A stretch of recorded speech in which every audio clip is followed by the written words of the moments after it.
Good afternoon, everybody. How are we doing? Bit of an exciting Sunday going on in the workshop at the moment.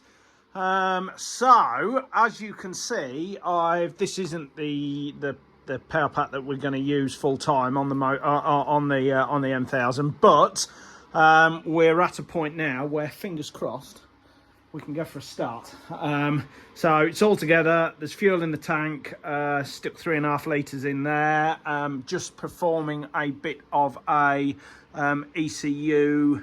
Well, I guess the plus thing was that when I turned the power on, it did actually start. Well, not start, but the ECU and the fuel pump primed and everything kind of booted up. But it's not. It does say, and I'm slightly concerned by this, that it's not compatible with the Race 2022 software, which that shouldn't be correct. It should be. So I'm hoping that this ECU,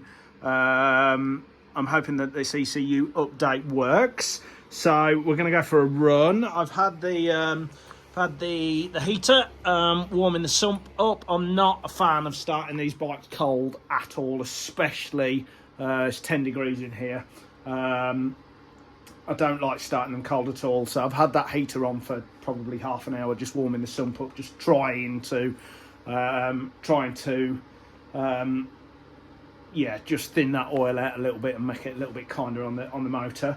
And then on these particular bikes, you can go for I've had lots of questions asked from me before in paddocks and especially on track days and that sort of thing. There's a feature that you can use that you can basically stop the motor from firing, but you can crank it over. So I always do that as a matter of course on the first start. It just gets just gets oil around the engine and the oil pressure up before you go for that kind of first start of the morning. Inevitably, it might only be for a fraction of a second, but on that first start, when the oil's all drained down to the bottom of the sump, there isn't any pressure and there isn't any oil round the bits that need the oil. So I always like to go and I just wind it over basically for sort of 5 seconds. But people always look at you kind of sideways, thinking that your bike's not going to fire. It's not that at all. It is literally, it is just a nice little feature that some people know about on these kit ECUs. And I always do it. You'll if you're ever lucky enough to be in a World Superbike paddock, they all do it on pretty much every start, to be fair. So so we're doing a little ECU update. There's another 3.5-4 minutes it's saying before it's good to go. So cross your fingers that we get booted up and everything's okay. Okay guys, so we've done an update, we've done some adaptations. We have start permission. There we go. So before it was saying no start permission, so we have that now. We have all the live data up on the channels, and it looks okay. We haven't got a lot of fuel pressure at the moment, but that's fine. And the kill switch is in. So if we go to, there we go, fuel pump just primed up. So cross your fingers, we're going to go for a run. Or a start at least. So we'll do the crank over first. So we'll just get that oil pressure up. That heater's got the sump reasonably hot, certainly hotter than it would be otherwise. So here we go.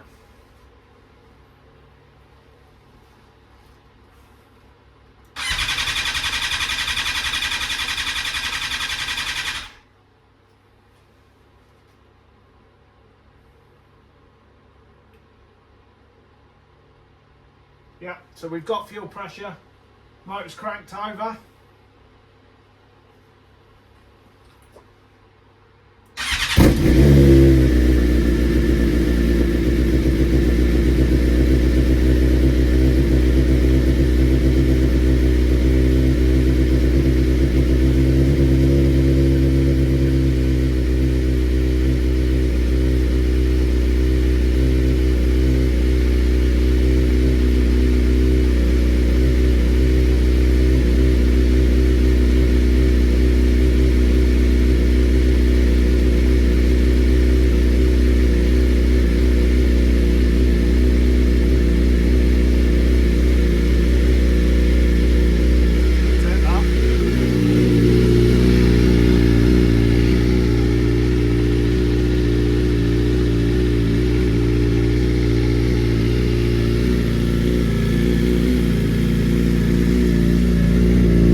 Happy days.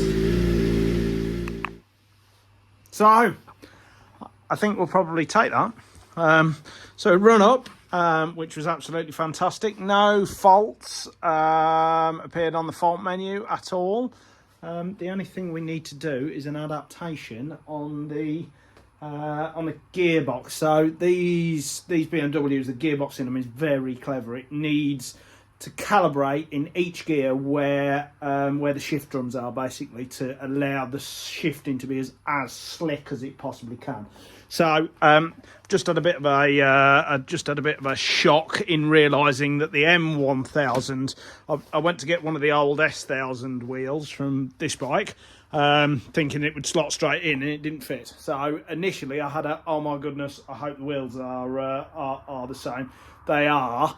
It turns out that the spacers, the captive spacers in the hubs themselves are different. So that was a little bit of a relief. So I've been and got the M1000 wheel that came in it. And what we're going to do now is run it up on the paddock stand, get the rear wheel turning, and we're going to adapt those gears. So stand by, and I'll bring you through that as well. So yeah.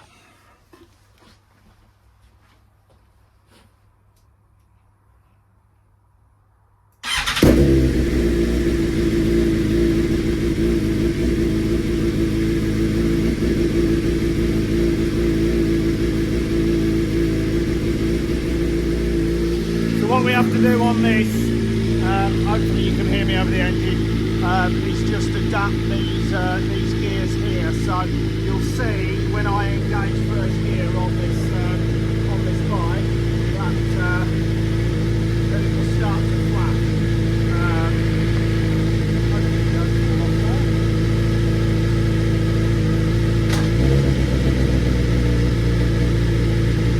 You can see it flashing now. Still got the clutch in at this point, but as I pull that out, it will start to adapt the gears. So there we go.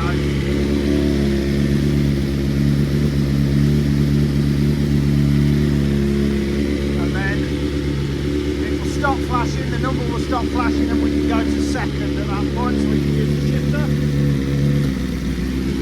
And we're back to flashing.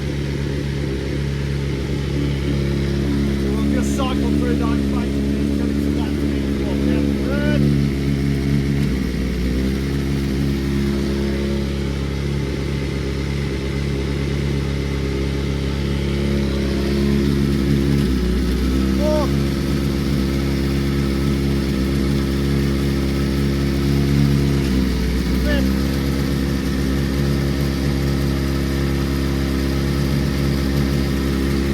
And then lastly, 6.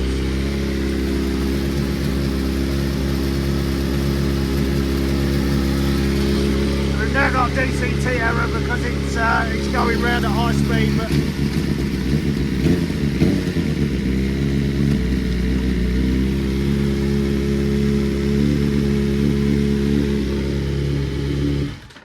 so that is, if I drop that back into neutral, what I can do now is just turn that off. So it recognises that the gears have been adapted. Before there was a message down here saying adapt gears. Hopefully that will now have disappeared. There we go, and it's reset itself. So if we come back round here and just make sure there's no faults in the fault memory. So we'll just read that. No, we're all good. Oh no, ABS, yeah, sorry.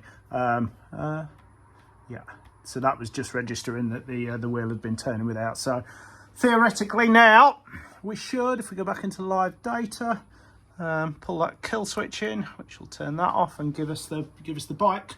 So it says kill switch, so when I press that, it allows us to run, so it gives the bike allowance to run. We should. There we go.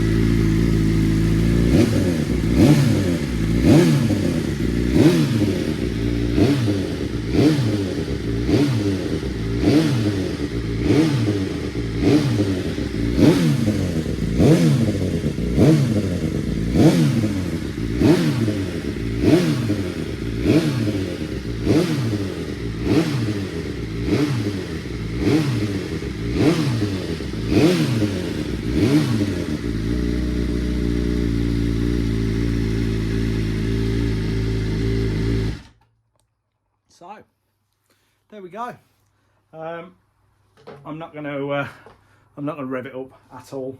It needs running in properly. I also need to just check with Alpha that is the correct updated ECU firmware.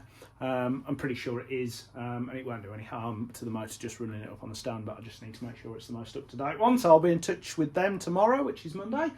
But yeah, really happy with that. I mean, ultimately, that's literally fired up first press of the button with no issues at all. So yeah, good work, Roy. Thank you for your assistance getting that all up and running, and yeah, one happy boy. A few more jobs to do now, just tidying up. But ultimately, we're waiting for some bodywork to come, and then it's going to go down to Dave Carnell to be running on their dyno, and yeah, we'll take it from there. So thanks for your support.